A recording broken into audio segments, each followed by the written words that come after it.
Hello, hello, hello, and welcome back to, I keep wanting to say a BSB preview, but it's not. It's PubFest. Welcome back to PubFest. This is BSB's very first PubFest, and this is our third session. We are so excited to be here. I hope if you are joining us again, that you have been enjoying our panels so far. And if you are joining us for the first time, welcome. I'm Sandy Lowe. I'm Bold Strokes Books Senior Editor, and I am here with Radcliffe, who is going to give us a presentation on story structure and a little primer on our BSB Grow educational program. So Rad, why don't you do a quick intro? I'm sure everybody knows who you are, but just in case, and please share your screen and start whenever you're ready. Okay, thanks, Sandy. I am Radcliffe. I write romances of various types, contemporary, romantic intrigue, paranormal. I am also the president and publisher of Bold Strokes Books, and I have the honor to work with all of our excellent authors, associates, editors, and consultants, and we've all been having a great time with you here today. What I'm going to do today is actually give you a sample of what our BSB Grow educational initiative is all about. This is something that we've wanted to do for a very long time and finally actually had the means, which is something we've all learned to do virtually over the last 18 months or so, and the time and the personnel to put it together. So BSB Grow is our in-house educational initiative, and what we mean by that, we do lots and lots of events throughout the year where our authors participate in panels and readings, and many of us give master's classes. But what we wanted to do was create something that would be an ongoing, organized, intensive educational initiative for the authors who have joined us at Bold Strokes Books. So all of these sessions are recorded, and they are made available to our authors exclusively through our BSB Grow YouTube channel so that they can access them at any time, and anyone coming on board can go back and look at the topics and look at anything that is of interest to them. Over the past year since we've begun BSB Grow, these are the topics that we have presented. And what I've done is in purple, I've outlined some of the craft topics that we've looked at. And basically, you know, these are the kinds of things that were you to go to a conference that was concentrated for authors for various aspects of being an author. These are some of the things that you might want to be exposed to. So in purple are the craft topics, and they're pretty traditional. The Art of the Fight, for example, was Barbara Ann Wright talked about how to write action scenes. Writing dialogue, crafting character, world building. These are the kind of things that maybe you would feel completely comfortable with if you were an author, but maybe it's something that you hadn't thought about or was something that you wanted to have a little more academic look at, and that's what these are really focused on. In blue, some of our marketing consultants and editors and individuals who are involved in selling our books, promoting our authors, marketing our titles, have talked about. And that starts, of course, with writing a successful book blurb, which is something that all authors adore doing. And I'm sure those of you in the audience are laughing at that. Talking about how to sell, how to present your works when you're doing readings. These are the kind of practical things that help authors actually, once they've written their book, get it into the hands of readers. And finally, we have within our network of consultants and in-house individuals, experts on law, fortunately for us, who talked about taxes and copyright information and other items of business that authors need to know. So this is the kind of focus that BSB Grow was meant to address. And what I'm going to do today is give you a little bit of a scaled down craft talk to give you an idea of how we do this. Uh-oh.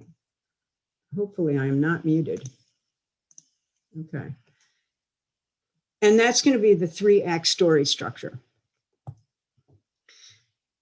And all right, we're good. And this is one of my favorite topics. It's something that I really enjoy talking about.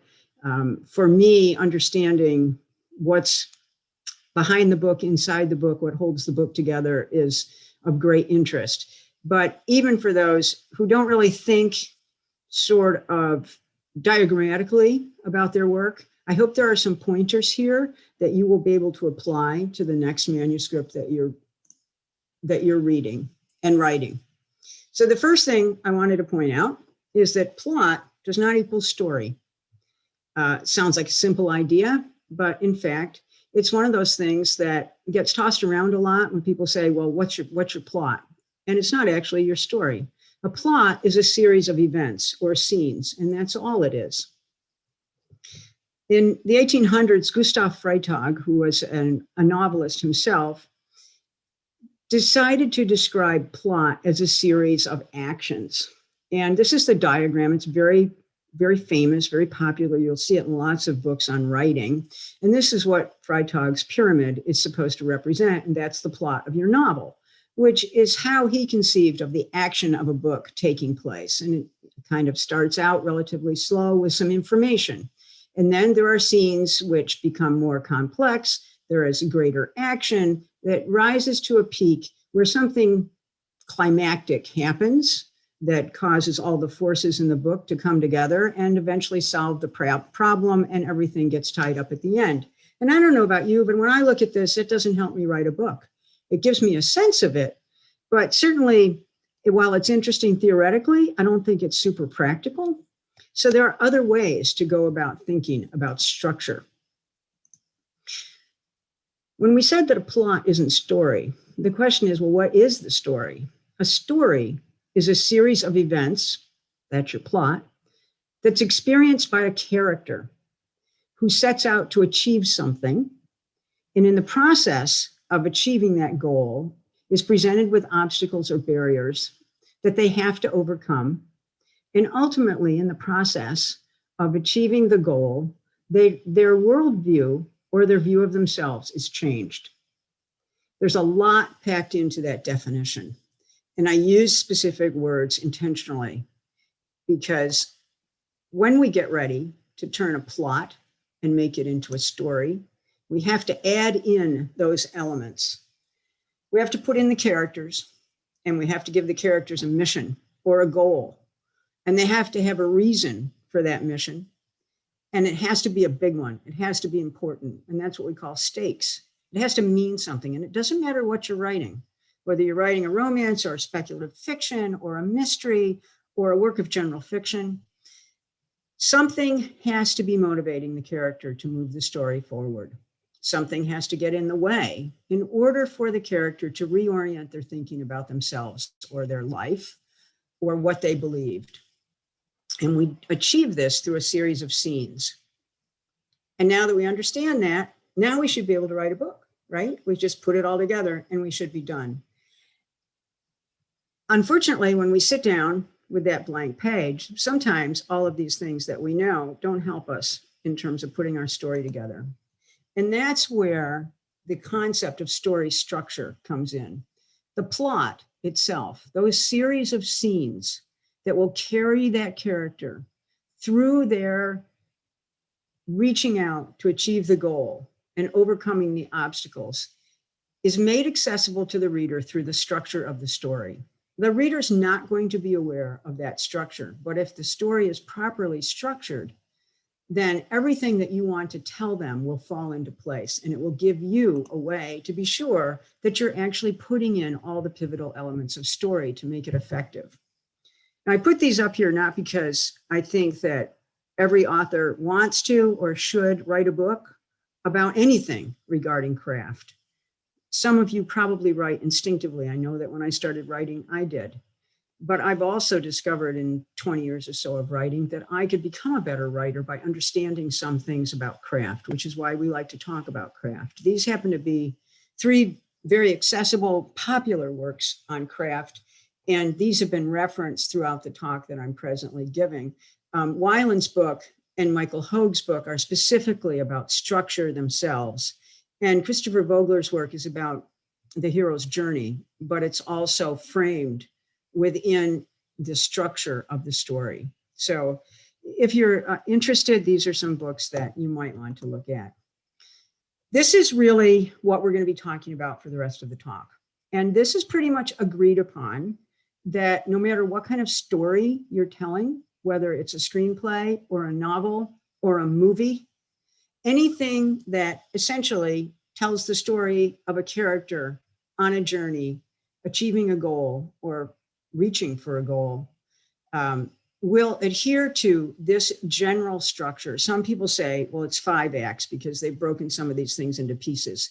But the vast majority of people will work with the 3-act structure, and that's what we're going to work with today. And the rest of this talk is really going to talk about what do we put in these various places. And the thing I want to emphasize, and I think that genre fiction is also misunderstood and mislabeled frequently, is that this is not a formula. This is kind of like the skeleton in the human body. And what we put on the skeleton makes it unique in terms of all the things that make each of us unique, all the way down to our spirit. So although a story may have a recognizable structure, if you care to actually dissect it and look, this isn't something that's going to make your story just like someone else's. What it's going to do is make it cohesive and effective, and it's going to be manageable for you as an author to actually get what you want the reader to see and feel and experience into a recognizable and absorbable form. This, interestingly enough, is Freitag's pyramid. And the action of the story, as we will go through, you will see very much follows what Freitag said, well, this is how a story is put together. But he was talking more about the scenes themselves and the action of those scenes, as opposed to the underlying structure. But I think it's really very interesting that you can actually see the progression of the scenes and the action. And I mean movement, not necessarily big action scenes in terms of physical movement. It may be emotional movement, especially if you're writing a romance, but we're talking about the intensity of the work. So what happens in Act 1? And what I'm going to do is go through the kinds of things that you should be thinking about when you start writing your book. In the first 25% of your book, however long it's going to be. And once you've written a whole bunch of books, this will come very naturally. You'll know that you need to get a certain number of scenes with a certain kind of information into the first 10,000 words. And then where you need to be at 25,000 words will start to feel very organic. And you won't really be thinking about this as much as you do at the beginning. So what most works will begin with the protagonist, who's your hero, in their ordinary life. Wherever they are at the beginning of the book is usually where they've been. Now, some works will begin in the midst of action. That's kind of like really popular now, especially with some things like maybe a space opera, there might be a battle, but very quickly they're going to pull back to give you information about the characters, because the reader has to have something to connect to pretty quickly. Many readers will actually open a book and read the first 3 pages. And if there's not something that grabs them, they'll move on to the next book. And very often what grabs them is the main character. So early on in the book, you're going to want to establish who is your main character and where are they in their life. And it could be something very simple, but you want to create something relative to that character that will help the reader identify them and sympathize with them. And here are some of the things that you might be thinking about. How do I introduce my character? What do I want the reader to know right away? How do I make that character seem alive very early on in my work? And these are some of the things that are very often cited. Make the protagonist, the main character, the victim of some undeserved misfortune. Maybe they're being dragged off to jail. Maybe they're a prisoner of war. Maybe someone close to them has just died. Maybe they're returning home for a funeral. All of a sudden, we have sympathy for that individual. Put them in jeopardy. Maybe they're being stalked. Maybe they're being shot at. Maybe they're in a military zone or they're in a spaceship that's under fire. Again, something that leaves your reader with the question, what's going to happen to this character on the next page? Try to make your characters likable in general, or if they're going to be unlikable, it's usually pretty important to give them some saving graces, because it's kind of hard to identify with a total not likable person. Maybe they have one particular trait that makes them likable. That's kind of like when the alpha hero was very popular. The alpha hero was basically an asshole. But the saying goes, give them a cat, because if they love a cat, then, they're not going to be all bad. But give the character a trait, again, that is specific and unique, that the reader can grab onto and say, yeah, I like this character. Show them being good at what they do, which is something that works for me a lot, especially if I'm writing an intrigue or a medical romance. I will frequently open with them doing what they do, because very often my characters identify very strongly on many levels with what they do, and it's part of their character development. If you're writing a romance, then you're going to want to introduce the characters to each other fairly soon, usually in the first 10% of the book. If both of your characters are going to have a pivotal presence, whatever you're writing, it's very often most effective if you introduce them separately initially and then bring them together at the meet scene. So if you have a primary hero with other characters who are important, then they may not meet right away, but you're going to start to populate your work in the first 10% with your characters. Somewhere early in the book, very early in the book, usually, you're going to write a scene, which we call the inciting incident or the call to action. And this is where something happens in the character's life that jostles them or pulls them or jerks them out of that ordinary life and sets them on the path to the story. And that's what we call the inciting incident. And what that basically means is the character may be presented with new rules in their life, something that they weren't comfortable with, or they are given a quest or a mission or a challenge or an assignment, but something that is going to take them away from the life and the comfort level that they had and start them moving in another direction. In a romance, this is often the point where the two characters meet. In a mystery, this may be where the sleuth, whoever is going to be your protagonist, is first introduced to the crime. In a space opera or a speculative fiction, this is usually where the risk to the universe or the world or even their spaceship is introduced, and they are put in a position of needing to alter or save or rescue whatever is happening at that moment. And this is a very important moment in the book. It's something that you should give some thought to, because that's what's going to move your character into the next phase of the book and their life. These are some examples of calls to action. They can be not earth-shattering, perhaps a loss of a job, which alters the main character's identity or life, a move, a pregnancy. You can read through these, and I think that you will see what we're talking about. Zombie apocalypse is probably fairly high stake in an alien invasion, but it depends on what you're writing, and you know your genre, so you know the kinds of things that create the call to action that readers recognize as well. So this is one of those pivotal scenes in a book that will occur early. The remainder of your first act, you've introduced your character, you've introduced the ordinary life, and you've shown the call to action, the point at which they are going to be called upon to do something that is uncomfortable or that they don't want to do, or that may be a challenge they fear they can't meet. This is where you start to expand the development of your main character. This is where you show your hero with whatever they believe, either externally or internally, or preferably both, what they may want, what they fear. You will start to populate your story with secondary characters who are going to interact and go on this journey with your main character. This is where the conflict begins to arise. This is where you show your main character resisting, either because they've just lost a loved one, and the last thing they want is another emotional attachment. They have been demoted, and they don't want to go on a mission where they're not going to be in charge.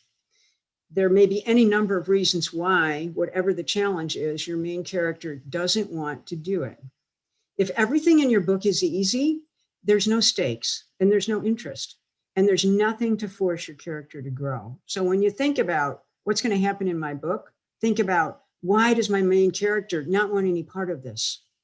That's what we call the refusal of the call. And that happens throughout this first scene, or first act, sorry, as you start to bring all of these elements to bear on the story.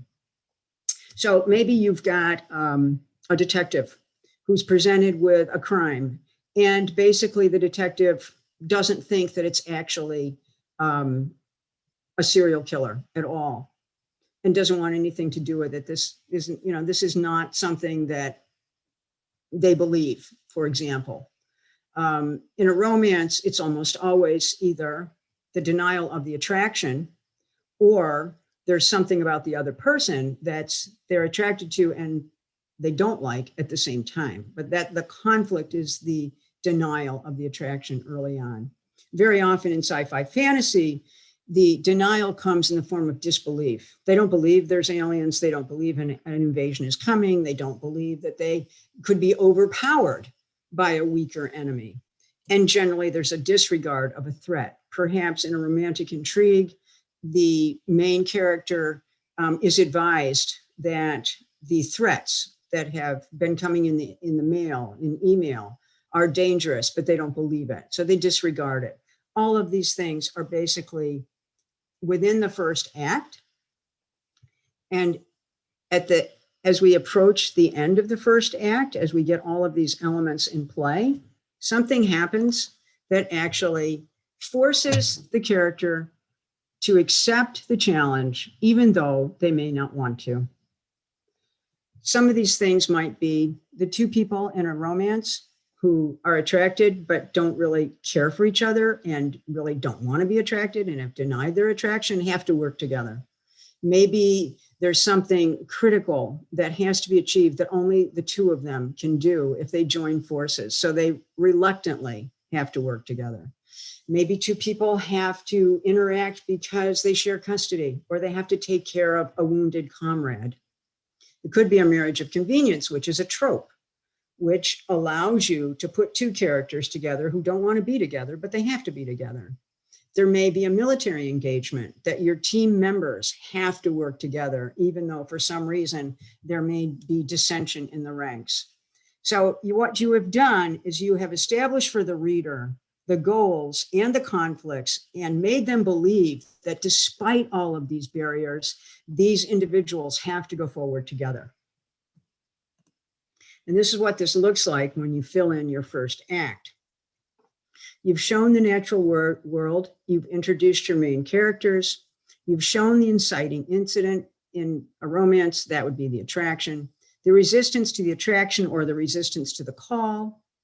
Conflict is introduced on multiple levels. And finally, you show the characters at this turning point. This was your first, this dragged them out of their normal life. Now you've got this turning point where they've been saying, nope, I'm not going to do it. I don't care what happens. I'm not going there. And then they accept the fact that they're going to have to go there. They might be kicking and screaming, but they're going to go there for whatever reason. And we move into the main bulk of the story, which is the middle 50% of your story. And I like to say, this is the part where stuff happens. No matter what you're writing, this is the place where all of the things, all of the scenes that you're going to write, that's going to make your reader believe the ending is going to happen in here. So this is the place where this stuff happens. If you're writing a romance, for example, all of those stuff scenes are going to be about increasing physical, emotional attraction, psychological attraction, intimacy. And you're going to be writing a number of scenes that make it believable that ultimately something's going to bring these two people undeniably together. Generally, at the very middle of your book, at the 50% point, there ought to be a big scene. No matter what you're writing, whether it's a romance or a speculative fiction work or a mystery or a crime thriller, something really big ought to happen right in the middle. And you ought to be thinking about it as you're writing toward that point. The reason is that you want to increase the action, the conflict, the danger, the threat to the point that it explodes. And when it does, it's going to push your character even further into the story, and it's going to up the stakes even more, and your reader's really going to want to know what happens. So in a romance, that's going to be, however, what kind of romance you're writing. If it's a sweet romance, maybe it's their first kiss. If it's a little bit more, if you're writing more sex, maybe it's their first love scene. Maybe it's just a major emotional reveal for both the other character and the reader, but something big happens that pulls those characters together.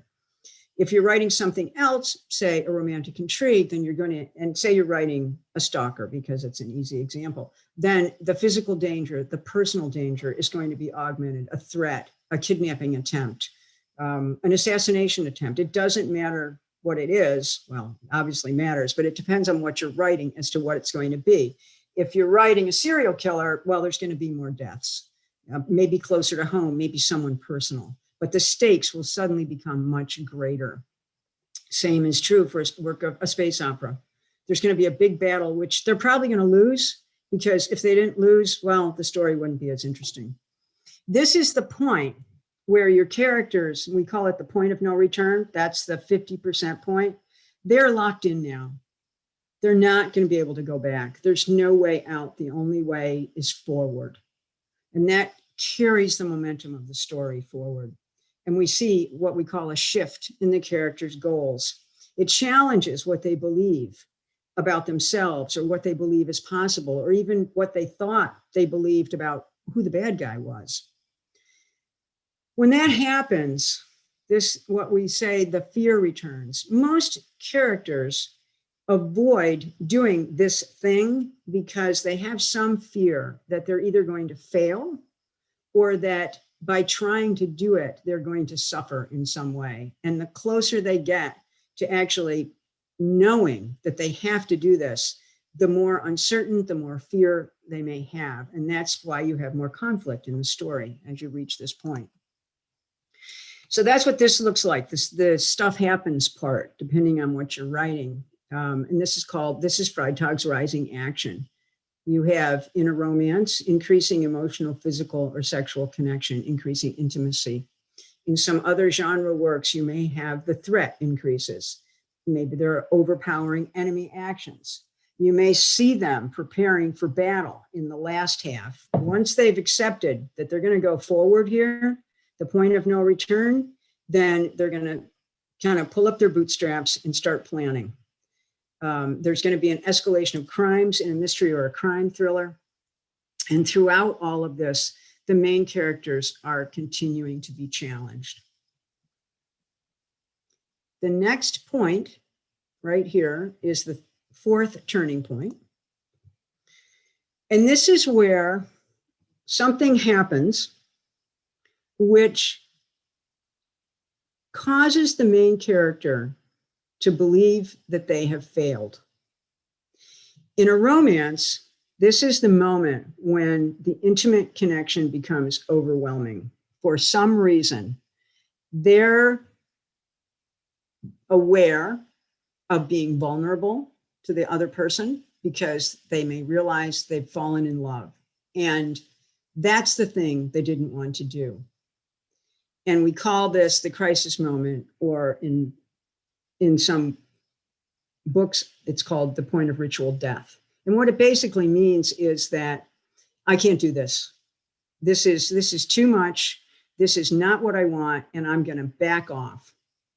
So in a romance, it's almost always an emotional or a sexual crisis that makes them realize or believe that they were much happier before any of this happened, and they're going to go way back to who they used to be because this is too scary. So the conflict overwhelms the desire to achieve the goal at this point. And the characters retreat, either physically or emotionally. In a romance, the character's fear is often triggered by the increased intimacy. In other genres, it's generally whatever you're writing. If you're writing a crime, very often there's a big scene where they think they're going after the perpetrator, and it turns out they're wrong. Or the perpetrator gets away, or worse, the perpetrator kills one of them. There may be someone who is unjustly accused or imprisoned at that point, because all of a sudden, everyone says, well, you're the one who did it. But whatever there is at this point in the book, there needs to be something where the character believes, and it appears that they will fail in their mission. The reason that we have this is the driving force for the characters to reassess and to overcome and to finally win. So this is the point where only when it looks like everything is lost can they move beyond what was holding them back, either their disbelief or their personal fear or their misunderstanding of the situation, and find the correct solution. And this is what we call the epiphany. This is a critical scene in the book. This is where the character finally figures out what was wrong in their thinking, why they didn't find the correct solution to the crime, or why they didn't have the right battle plan, or what they needed to do to free themselves or save themselves. And in a romance, it's where the character realizes that were not happy the way they were before, and why they had talked themselves into believing that they were, and coming to the realization that who they are now is who they want to be, and the life that they see possible with the other character is what they want. And that's what we call the epiphany. And I put down here, character agency is a must. This is where your hero, no matter what you're writing, comes to the understanding on their own. Their best friend doesn't tell them. They may get help from their allies. They may have a discussion with their best friend, but they have to come to the understanding within themselves. They must choose this new path, whether it is love, whether it is a new battle plan, whether it is going after a different villain, but they must be the ones who make this happen, no one else. Finally, once they have done this, then they are able to solve the problem. In a romance, there will be a declaration of love. In the mystery, you're going to solve the crime, catch the bad guy, destroy the alien invaders, win the war. Or in a work of general fiction, you may suddenly, it's maybe far more subtle. It may be a sense of, this is who I really am. This is who I've been all along, and this is who I want to be going forward. And there's a sense of understanding and self-actualization. This is the kind of the resolution where everything gets tied up at the end. Balance in the universe is restored. You have a commitment in a romance. In a mystery, you'll very often have kind of a survey of everything that's happened and how they came to the final decision. You may see the villain being taken away. Sometimes you'll do this with an epilogue, which I think is okay. There's been a lot of sort of debate about whether epilogues are good or bad, but they seem to be coming back, particularly in romance, which I think is fine. But this is the end of the story. And essentially, it's kind of the point at which the journey is over, because the goal that began in the first 10% of the book has been reached. And this is what it looks like when you finally fill this in. The declaration of love, or the crime is solved. These are the things I just enumerated for you. And this is kind of where it happens. This is the crisis moment. This is where the characters pull back, retreat, believe that they cannot succeed. Then they will find a way through and have a breakthrough in their thinking, in the epiphany, and carry it out. and end with resolving the issue and tying up all the loose ends. So basically, this is what the 3-act structure looks like. The intro is Freitag's exposition. The rising action is Act 2. These are the scenes that comprise these acts. And then Act 3 is what Freitag would call the climax, the falling action, and the resolution. So you can see how his concept of action, and by that I mean movement forward, actually fits in to the 3-act structure.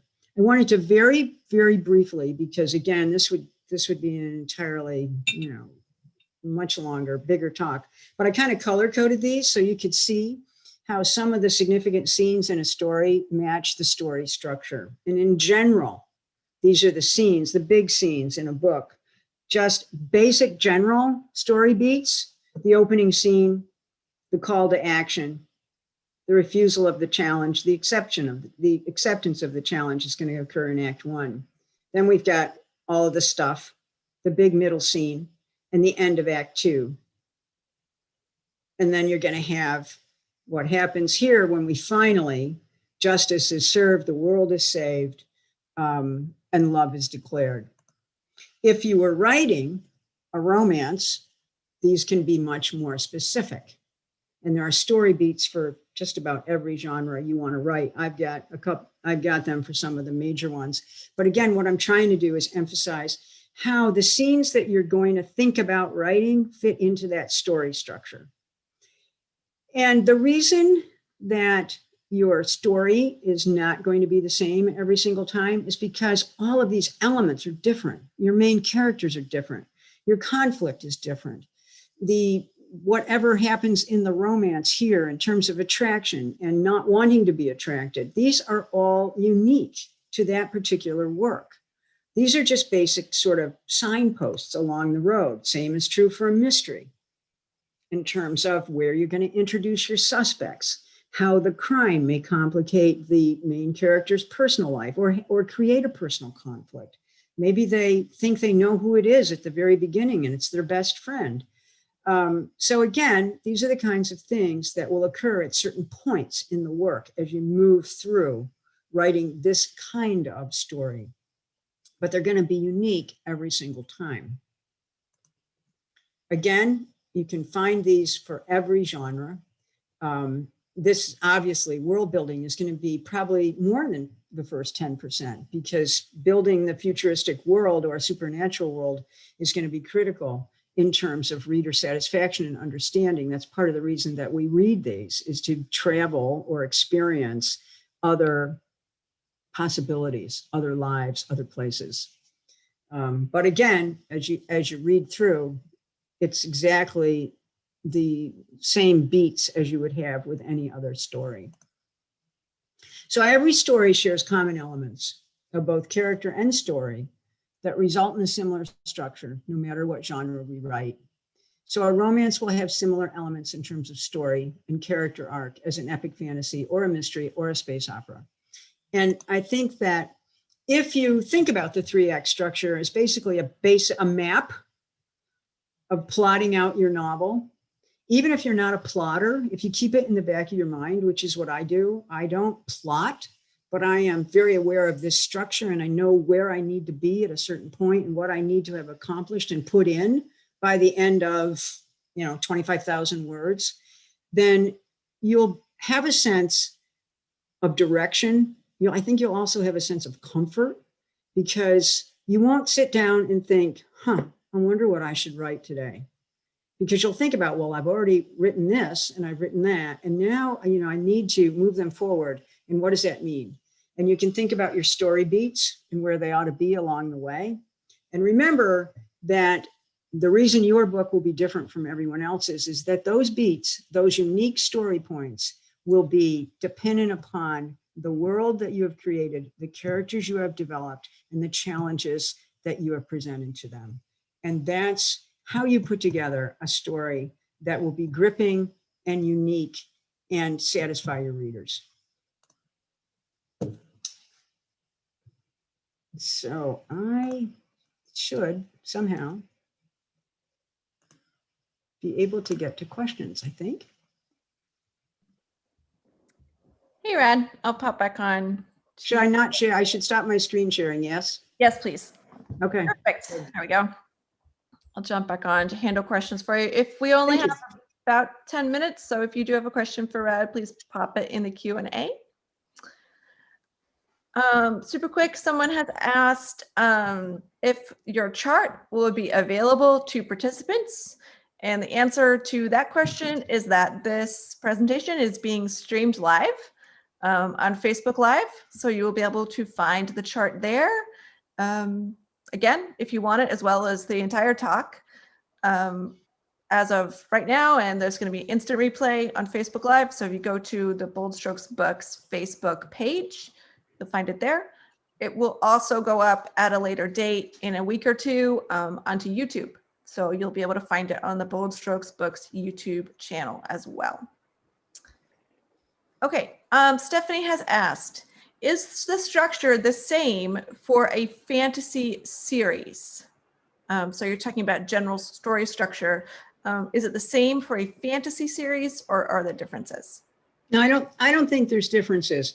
I think that if you're writing a series that isn't complete in the first book, then you may have to think about stretching that structure over 2 or 3 books, so that you have to remember that every book has to have a mini story if you're writing a series that you're going to stretch over a number of books, because you've got to satisfy the reader.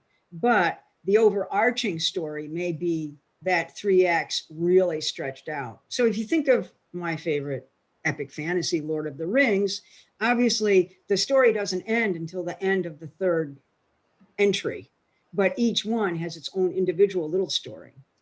So yeah, the answer is yes, it is the same structure. And if you're writing books that are dependent upon the others, then you're going to kind of stretch it out a little bit. Sure. And here's kind of the same question, but from the other perspective. How do these points fit into a novella length? How would you, is it the same structure for a shorter length as well? That's a really good question. You're going to have to truncate sections of it.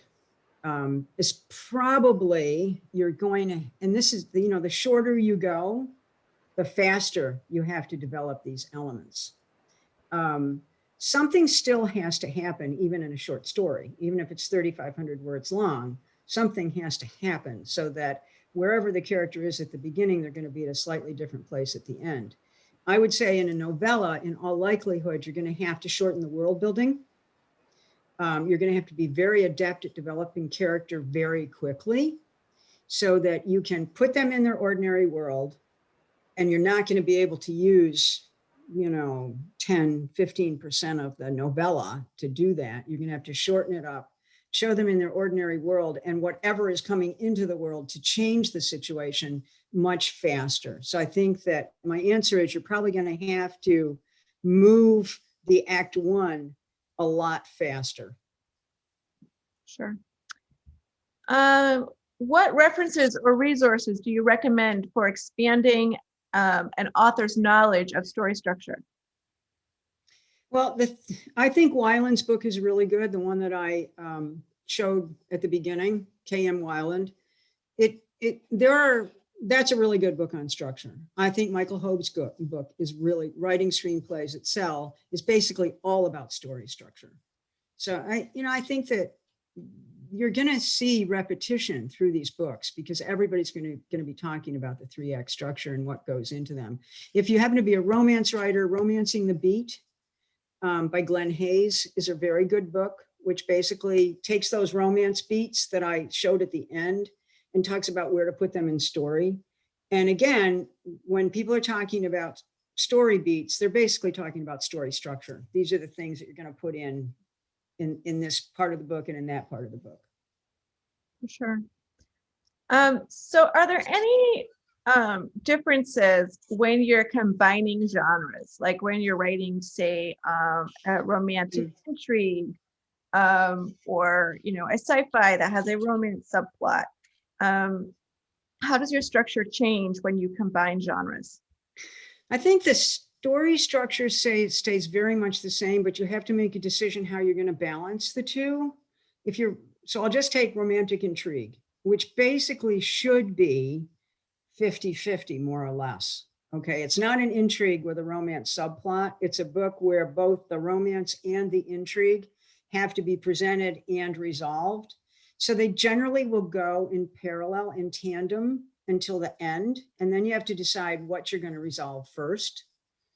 And you can resolve the romance first, which allows the two to partner and then solve the intrigue. But if you're writing an intrigue in which the main character is under threat, and the romance can't happen until the threat is taken care of, then you may reverse that. But in general, you're going to want to write your scenes. You're going to want to combine your scenes. In other words, when there's a danger in your romantic intrigue, when something threatens the other character, obviously that has to be addressed. But then in the aftermath is when you will increase the connection between the two characters. So you will allow the dynamic of the intrigue to give you an opportunity to increase the intimacy between the two characters. So everything works together when you combine genres. Yeah. What is the role of prologues and epilogues? Do they exist outside the main structure, or are they part of the structure? Well, they're really part of the structure. You would write a prologue if there's something important in the past that you feel the reader needs to know to set up your story. So chapter 1 is going to show your character in their ordinary life. But a prologue will generally be something that happened in their past. And the only reason to write a prologue is if that is so critical to the story that you're going to write. If it's just backstory, then you're not going to write a prologue. If you have a character, two characters meet in a crisis situation that happened 8 years ago, and then in the present world, they come back together, then it may be important to show that scene. So hopefully that tells you about prologue. Epilogues are kind of authors helping readers go to their happy place. Like if you're writing a romance and, it ends with happily, I love you and let's make a life together. And then often the epilogue will show them 2 or 3 years down the road. So that the reader gets a sense that, yes, this really went on and it really worked. But sometimes the epilogue will tie up those loose ends. And that may be when there's a summary of a trial or a newspaper article or something that tells the reader whatever you want them to know that doesn't get lost at the end of the story. So epilogues you're going to be less likely to write, I think. What do you recommend in terms of organizing your thoughts on structure? Is there software that's helpful in terms of keeping notes on what on your structure? Do you recommend putting it all into a Word document? If authors are pre-planning their novels and what the structure is, how do we best keep track of all of that?